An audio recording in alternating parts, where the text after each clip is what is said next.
우리 함께 인사할까요? 메리 크리스마스. 옆에 있는 분들과도 인사하겠습니다. 다시 한 번 더 메리 크리스마스. 즐거운 성탄입니다. 여러분, 오늘은 우리 주님이 탄생하신 성탄절 크리스마스입니다. 우리 주님은 우리를 사랑하시고 우리를 구원하시기 위해 이 땅에 아기 예수님으로 내려오셨습니다. 그렇기에 우리가 주님이 이 땅에 오신 그 의미를 바르게 깨닫고 또한 그 은혜와 사랑을 함께 나누는 그러한 복된 성탄, 우리 복된 성도 모두가 되실 수 있기를 주님의 이름으로 축복합니다. 여러분, 오늘 누가복음 2장에서는 예수님께서 탄생하신 이 사건의 말씀을 우리에게 소개해 주고 있습니다. 이 말씀에서는 단순히 예수님의 탄생을, 그 모습을 묘사하고 설명할 뿐만이 아니라 오늘 이 말씀은 예수님께서 이 땅에 내려오신 그 의미가 무엇인지를 우리에게 말씀해 주는 본문이라고 할 수가 있습니다. 먼저 우리 1절과 2절 말씀 우리 다시 한 번 더 읽어보겠습니다. 오늘 본문 1절에서 2절 말씀입니다. 같이 읽습니다. 시작. 그때에 가이사 아구스도가 영을 내려 천하로 다 호적하라 하였으니 이 호적은 구레뇨가 수리아 총독이 되었을 때에 처음 한 것이라. 아멘. 지금 복음서의 기자 누가는 예수님의 탄생을 설명하면서 당시에 천하를 다스리던 왕을 소개해 주고 있습니다. 당시에는 유럽과 근동을 로마의 황제 아구스도가 다스리고 있었고 그 황제가 수리아, 지금의 시리아의 총독으로 구레뇨라는 사람을 임명했다라고 이야기합니다.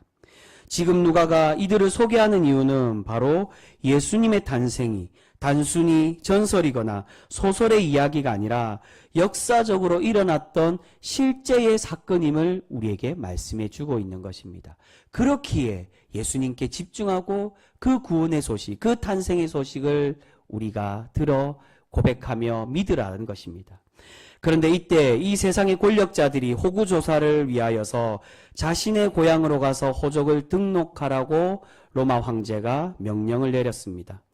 그래서 예수님의 부모였던 요셉과 마리아가 어디로 가고 있습니까? 그의 고향인 유대 베들레헴으로 가고 있습니다. 그리고 이 베들레헴에서 바로 아기 예수님이 탄생하고 계십니다.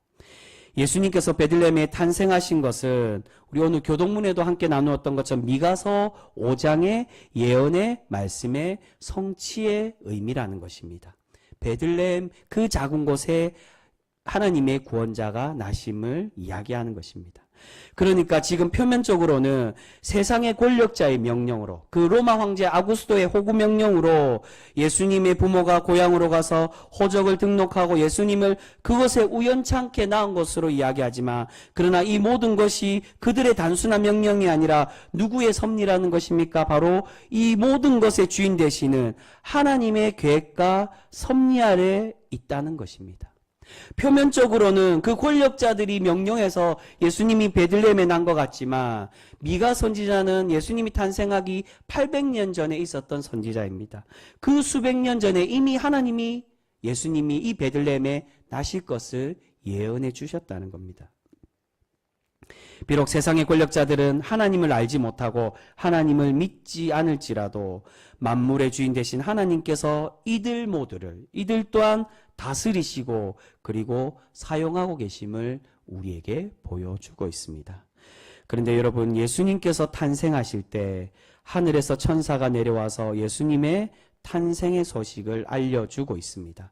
그리고 하나님을 찬양하며 예수님의 이 탄생의 의미가 무엇인지를 우리에게 설명해 주고 있습니다. 그 말씀, 오늘 우리 함께 읽은 말씀 14절의 말씀입니다. 우리 14절 말씀 같이 읽겠습니다. 시작. 지극히 높은 곳에는 하나님께 영광이요 땅에서는 하나님이 기뻐하신 사람들 중에 평화로다 하니라. 아멘. 예수님의 탄생은 하늘에 계신 하나님께는 영광이 되고 이 땅에 있는 우리에게, 하나님의 사람들이, 하나님이 기뻐하는 사람들에게는 평화를 주시는 그러한 탄생이라고 우리에게 말씀해 주고 있습니다.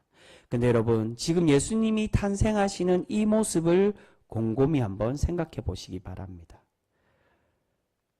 마리아가 아기가 탄생하고 있는데 그 아기를 낳을 자리가 없어서, 그 방이 없어서 빈 방이 없이 마국간에서 예수님이 지금 탄생하고 있습니다. 여러분, 이 모습이 정말로 지금 예수님의 이 탄생이 하나님께 영광이 되고 사람들에게 평화를 주는 그러한 모습이라고 할 수가 있을까요? 겉으로만 보면 그렇지가 않다는 겁니다. 지금 예수님의 탄생은 그저 초라하고 보잘것없는 그러한 모습으로 비춰지고 있습니다. 그 말씀이 바로 12절의 말씀입니다. 우리 12절 말씀 우리 한 번 더 우리 읽겠습니다. 12절 같이 읽습니다. 시작. 너희가 가서 강보에 쌓여 구유에 누워있는 아기를 보리니 이것이 너희에게 표적이니라 하더니. 아멘. 여기서 강보와 구유가 중요합니다. 이 강보와 구유가 계속해서 반복해서 나옵니다. 7절에도 강보와 구유에 예수님이 쌓이고 누우셨다라고, 그리고 16절에 아기 예수가 구유에 누우셨다라고 설명합니다. 지금 천사들이 예수님의 탄생의 모습을 설명하고 있는데, 예수님은 아기를 감싸는 강보에, 흔히 포대기에 쌓여 있고, 그리고 누우신 곳은 어디라는 겁니까? 가축들이 밥을 먹는 구유, 즉 여물통에 누워 계신다라고 말씀합니다. 그리고 이 모습이 어떻다는 겁니까? 좀 전에 읽었던 그 14절의 말씀에 이 모습이 하나님께 너희에게 주시는, 좀 전에 읽었던 이 12절 끝부분에 하나님께서 너희에게 주시는 표적, 표시라고. 이 표적이라는 건 우리에게 하나님께서 주시는 표라는 뜻을 의미합니다. 이것이 표시라고. 강보와 구유가 우리에게 하나님께서 주시고자 하는 표적의 의미라고 설명하고 있습니다. 여러분, 어리고 아무런 힘이 없는 강보에 쌓인 아기 예수님이 더럽고 냄새나는 여물통에 누워 계시는 이 모습이 정말로 하나님의 영광으로 보이고, 이 모습으로 사람들이 저 아기 예수님이 저 구유에 누우신 것은, 저 냄새나는 곳에 누우신 저 모습이 우리에게 평화를 주는 그러한 은혜의 모습이구나라고 그렇게 확신을 얻을 수가 있었을까요? 단순히 이 표면적인 모습, 이렇게 힘없고 초라한 모습만 본다며 우리는 이 모습이 영광된 모습이며 또한 우리에게 평화를 주실 수 있는 능력의 하나님으로 느낄 수가 없을 것입니다. 정말로 하나님의 영광이 되고 평화의 왕과 같은 모습으로 온다며 아기의 모습이 아니라 하나님께서 아브라함에게 나타나셨던 것처럼 사람의 몸을 입고 현현하셔서 근엄하고 위험 있는 모습으로 오셔야만 했을 것입니다. 또한 평화를 주는 분이라면 흔히 사람들이 생각하는 평화의 모습이 어떤 것입니까? 많은 권력과 힘을 가지고 그러한 힘이 있는 왕과 같이 이 땅에 내려와서 칼과 무기로 평화를 쟁취하고 힘과 권력을 가진 이들을 누르고 그들에게 평화를 뺏어 그렇게 평화를 보여주는 그러한 모습이 더 평화스러운 왕의 모습으로 가깝다라고 할 수 있을 것입니다. 아니면 적어도 예수님께서 아기로 오시더라도 가난하고 이렇게 초라한 누울 곳이 없어서 여관조차 없어 말구에 누워있는 모습이 아니라 부자나 권력이 많은 집에 또는 왕과 같은 그러한 곳에서 태어나서 귀하게 태어나고 귀하게 자라는 그러한 모습을 보인다며 흔히 그 모습을 하나님의 영광된 모습, 그렇게 자란 모습이 평화를 주시는 분이라고 우리는 느끼게 될 것입니다. 그런데 오늘 예수님은 우리에게 그렇게 내려오고 있지 않으시다는 것입니다. 여러분, 당시에 최고의 강대국인 로마가 천하를 다스리던 시대였습니다. 이 로마가 천하를 통일하고 그렇게 다스림으로 이때를 흔히 팍스 로마, 로마로 인해 만들어진 평화의 시대라고 그렇게 의미하고 있습니다. 이미 로마를 통해 세계는 평화를 누리고 있다라고 사람들은 그렇게 이야기했다는 겁니다. 근데 여러분, 왜 하나님은 예수님의 이 초라한 탄생과 연약한 모습으로 우리에게 보내주시면서 이것이 하나님의 영광이요 우리에게 평화라고 그렇게 말씀하고 계시는 걸까요? 그것은 바로 하나님께서 우리에게 진정으로 주시고자 하는 평화는 로마가 주는 평화와는 다른 평화라는 것입니다. 그래서 예수님의 탄생을 말씀하시면서 1절에 로마 황제 아구스토를 소개를 하고 있는 것입니다. 예수님의 탄생으로 인해 우리에게 평화를 주는데, 그런데 그 평화는 우리에게 이미 이 사람들에게, 유대인들에게, 세상 유럽인들에게 평화가 내려졌다라고 하는 로마 황제가 주고 있는 이 평화, 이 두 사람의 평화를 비교하며 우리에게 말씀하고 있습니다. 여러분, 로마가 주는 평화는 어떤 평화입니까? 권력과 힘으로 쟁취한 평화였습니다. 사람을 죽이고 땅을 짓밟고 힘으로 빼앗아서 사람의 인위적으로 만든 그러한 평화라는 것입니다. 그런데 우리 하나님께서 예수님을 통해 주시고자 하는 평화는 어떠한 평화라는 겁니까? 그러한 평화가 결코 아님을 말씀합니다. 우리 하나님께서 주시고자 하는 평화는 12절에서 표징으로 말씀하고 있는 것처럼 이것이 표징이라고, 강보와 구유를 통하여 주시는 낮아짐의 평화임을 우리에게 말씀해 주고 계시는 것입니다. 여러분, 이것은 예수님께서 이 땅에 내려오신 모습처럼, 이 강보와 구유의 평화라는 것, 예수님이 그러한 모습으로 내려오신 것처럼 동일하게 이 땅에 있는 예수님의 이 무력하고 이 가난하고 연약한 이 모습과 같이 이 땅에 이미 무력하고 가난하고 소외되고 멸시받고 배척당하는 사람들을 위한, 주님이 그렇게 내려오심으로 그들을 위로하고 그들을 구원하며 그들에게 기쁨을 주는 평화의 왕으로 우리에게 내려오고 계심을 말씀하고 있는 것입니다. 그러한 예수님의 참된 평화, 복음의 의미를 보여주시기 위해 예수님께서 친히 이러한 연약하고 초라한 모습으로 탄생하고 계시는 것입니다. 예수님의 평화는 저 로마가 말하는 권력자들의 힘으로 인해 얻어서 그런 많은 가진 자들과 권력자들에게 누리는 그런 평화가 아니라, 예수님이 먼저 몸소 낮아짐으로 오셔서 낮은 자들, 연약한 자들에게 하나님의 진정한 구원과 평화를 주시기 위해 그렇게 낮아지고 계신다는 것입니다. 그래서 그 증거로 예수님께서 탄생하실 때 천사들이 이 탄생의 소식을 가장 먼저 누구에게 전하고 있습니까? 바로 목자들에게 전하고 있었다는 것입니다. 우리 그 말씀 8절과 10절까지의 말씀, 8절에서 10절까지 말씀 우리 같이 읽도록 하겠습니다. 같이 읽습니다. 시작. 그 지역의 목자들이 밤에 밖에서 자기의 양떼를 지키더니 주의 사자가 곁에 서고 주의 영광이 그들을 두루 비치매 크게 무서워하는지라. 천사가 이르되 무서워하지 말라. 보라, 내가 온 백성에게 미칠 큰 기쁨의 소식을 너희에게 전하노라. 우리 11절 말씀도 같이 읽겠습니다. 11절도 같이 읽습니다. 시작.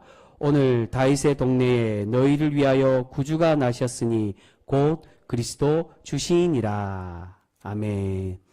여러분, 왜 천사들이 예수님의 탄생을 이 목자들에게 가장 먼저 전하고 있습니까?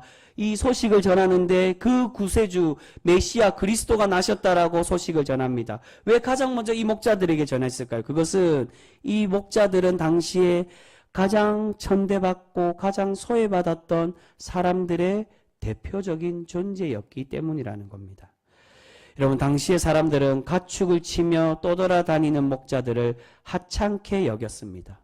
매국노라고 손가락질했던 세리들과 마찬가지로 그렇게 그들을 천대하던 것처럼 목자들의 말은 신뢰하지도 않았고 그들을 터부시했다는 겁니다. 그래서 후반부에 보시면 오늘 우리가 함께 읽은 말씀에 보면 목자들이 예수님의 탄생을 전해 듣고 또한 예수님의 그 탄생의 모습을 보고 이것을 다른 사람들에게 전하니까 다른 사람들이 이것을 어떻게 여깁니까? 이상하게 여기며 그 말을 믿지 않았다라고 말씀합니다. 18절 말씀입니다. 우리 18절 말씀 같이 읽습니다. 18절입니다. 시작. 듣는 자가 다 목자들이 그들에게 말한 것들을 놀랍게 여기되. 여기서 놀랍게 여겼다는 것은 이상하게 생각하고 그들의 말을 믿지 않았다는 겁니다. 왜 저들이 저런 이상한 말을 하지? 아기가 그 초라하게 구유에 났는데 천사가 와서 저분이 우리의 평화를 주는 왕이라고, 그게 말이 되는 소리야? 라고 이상하게 여기고 그것을 믿지 않았다는 겁니다. 여러분, 예수님은 지금 하나님의 독생자로서 이 땅에 내려오시면서 가장 낮고 천한 모습으로 강보에 쌓이고 여물통에 누우심으로 하나님의 진정한 평화가 무엇인지를 우리에게 보여주고 계십니다. 그 평화는 힘으로 만들어내고 힘과 권력을 가진 사람들에게 그렇게 내려주는 풍요와 부유함의 평화가 아니라 목자들과 같이 가난하고 연약한 자들에게 위로와 회복의 은혜로 주시는 평화라는 것을 우리에게 말씀해 주고 있습니다. 사랑하는 성도 여러분, 우리 주님은 결코 하나님의 은혜와 구원이 없이 살아갈 수 없는 우리를 사랑하시고 살리시고자 이 땅에 우리의 모습과 같이 낮은 모습으로 내려오고 계시는 줄 믿습니다. 여러분, 그렇기에 우리가 주님의 이 탄생의 소식을 다른 이들을 위해 오신 게 아니라 그 2000년 전에 지금은 살아가고 있는 우리에게도 그 구원을 주시기 위해 이 낮고 천한 모습으로 우리에게 찾아오셔서 우리를 구원해 가고 계심을 우리가 믿고 고백하며 살아가는 우리 귀한 성도 모두가 되실 수 있기를 소망합니다. 근데 여러분, 세상은 이러한 예수님의 모습을 실패라고 말하는 이들도 있습니다. 여러분, 예수님이, 우리 주님이 낮아지신 모습 속에 최고의 낮아지심이 무엇이라고 말씀할 수 있습니까? 바로 십자가의 죽으심이라고 할 수 있습니다. 탄생의 모습에서부터 강보에 쌓이고 또한 구유에 누우셨는데 그 냄새나고 초라한 그 모습으로 탄생하셨는데 거기다가 예수님의 마지막은 조롱당하고 모욕을 감수하시면서 죄인과 같이 비참하게 십자가에 달려 돌아가셨습니다. 그래서 세상 사람들은 이 십자가의 도가 미련한 것이라고 생각하며 그렇게 이야기했습니다. 그러나 하나님의 백성들, 하나님을 믿는 사람들은 이것을 무엇이라고 고백한다는 것입니까? 그 낮아지심과 그 연약함이 하나님의 구원의 능력이라고 사도 바울은 우리에게 고백해 주고 있는 것입니다. 여러분, 우리 주님은 죄로 인해 죽을 수밖에 없는 낮고 천한 우리를 살리시고 사랑하시고자 가장 낮은 곳까지 내려가시고 계시는 줄 믿습니다. 여러분, 이것이 바로 예수님이 우리에게 주시고자 하는 진정한 평화의 의미이며 성육신의 참된 모습이라고 할 수 있습니다. 이전에 구약에서는 하나님이 우리에게 어떻게 나타나셨습니까? 권위 있는 모습으로 전능하신 하나님으로 그렇게 나타내 보이셨습니다. 그런데 예수님께서 이 땅에 오심으로 어떻게 오고 계신다는 겁니까? 인간의 몸을 입고 내려와서 그저 구약에 있는 하나님처럼 우리에게 멀리서 지켜보며 멀리서 우리를 도와주시는 분으로만 오는 것이 아니라 낮고 천한 인간의 몸을 입고 오셔서 우리 안에 그렇게 들어오고 계신다는 겁니다. 우리의 모습을 이해하시고 우리의 제대 모습을 함께 동참하고 함께 그것을 느끼기 위해서 친히 우리의 모습으로 그렇게 내려오고 계신다는 것입니다. 이것을 신학적으로 우리 안에 들어오셨다는 겁니다. 멀리서 네가 그렇구나라고 멀리서 감접적으로 이해하는 것이 아니라 친히 하나님이 인간이 되셔서 우리의 고난과 우리의 어려움과 우리의 연약함을 이해하시며 그러한 낮아지심으로 우리에게 평화를 주고 계신다는 것입니다. 여러분, 이것이 바로 우리 하나님께서 주시는 진정한 평화이며 하나님의 구원의 복음이라고 말씀하고 계십니다. 여러분, 앞에 우리 함께 읽었던 10절 말씀해 보시면 천사들이 목자들에게 이 소식이 어떤 소식이라고 말합니까? 기쁨의 좋은 소식을 너희에게 전한다라고 말씀하고 있습니다. 여러분, 이 기쁨의 소식이 헬라 원어로 유앙겔리온, 복음이라고 되어 있습니다. 단순히 예수님께서 우리에게 주시는 복음은 거창하게 나라를 해방하고 풍요와 좋은 것을 주시는 그러한 복음, 그러한 기쁜 것, 그러한 소식이 기쁜 소식이 아니라 우리를 구원하시기 위해 이 땅에 예수님이 인간의 몸으로 내려오신 우리를 만나시고 우리 안에 들어오시고 우리를 이해하시기 위해 그렇게 이 땅에 탄생하셨던 이 소식이 바로 기쁜 소식이며 하나님의 복음이라고 말씀해 주고 있는 것입니다. 여러분, 이 기쁜 소식을 들은 목자들은 예수님의 이 탄생을 전하며 하나님을 찬양하고 하나님께 영광 돌리고 있습니다. 그 말씀 우리 마지막으로 20절 말씀 같이 읽겠습니다. 20절 말씀 같이 읽습니다. 시작. 목자들은 자기들에게 이르던 바와 같이 듣고 본 그 모든 것으로 인하여 하나님께 영광을 돌리고 찬송하며 돌아가니라. 아멘. 여러분, 우리도 주님이 주시는 이 기쁜 소식을 진정으로 깨닫고 또한 전하고 나누며 하나님께 영광을 돌리는 그러한 복된 성도 우리 모두가 되실 수 있기를 소망합니다. 여러분, 주님이 우리에게 평화의 왕으로 오신 것은 우리에게 그 평화를 우리만 받기만 하는 것이 아니라 우리가 그 평화를 받았다면 이제 나누어 주고 함께 섬김의 자리로 우리가 주님의 모습을 본받아 그 모습을 쫓아 살아가기를 우리에게 바라시며 이 땅에 내려오고 계시는 것입니다. 그렇게 우리 또한 주님의 제자된 성도로서 그 기쁜 소식을, 주님의 그 평화를 전하며 실천하며 살아가실 수 있는 우리 귀한 성도 모두가 되실 수 있기를 소망합니다. 여러분, 오늘은 주님이 탄생하신 기쁜 성탄절입니다. 그리고 한 해를 마무리하는 연말입니다. 이 춥고 어두운 이때에 우리가 주님의 평화를 우리 혼자만 간직하는 것이 아니라 이제는 나누고 실천하는 그러한 복된 성도 우리 모두가 되실 수 있기를 소망합니다. 우리 다시 한 번 더 옆에 있는 분들과 인사하겠습니다. 우리 주님이 나셨습니다. 우리 함께 다시 한 번 더 축복하며 인사하겠습니다. 우리의 구주가 나셨습니다. 우리를 구원하시기에 주님이 오셨습니다. 여러분 믿으십니까? 주님을 우리에게 평화를 주시기에, 낮고 초라하고 천한 우리를 사랑하시고 구원하시기에 이 땅에 오신 예수님의 그 참 위로의 평화를 우리 또한 누리며 함께 나누며 살아가 하나님께 칭찬받는 그런 복된 성도, 하나님의 아름다운 그런 거룩한 성도 우리 모두가 되실 수 있기를 주님의 이름으로 축복합니다. 기도하겠습니다.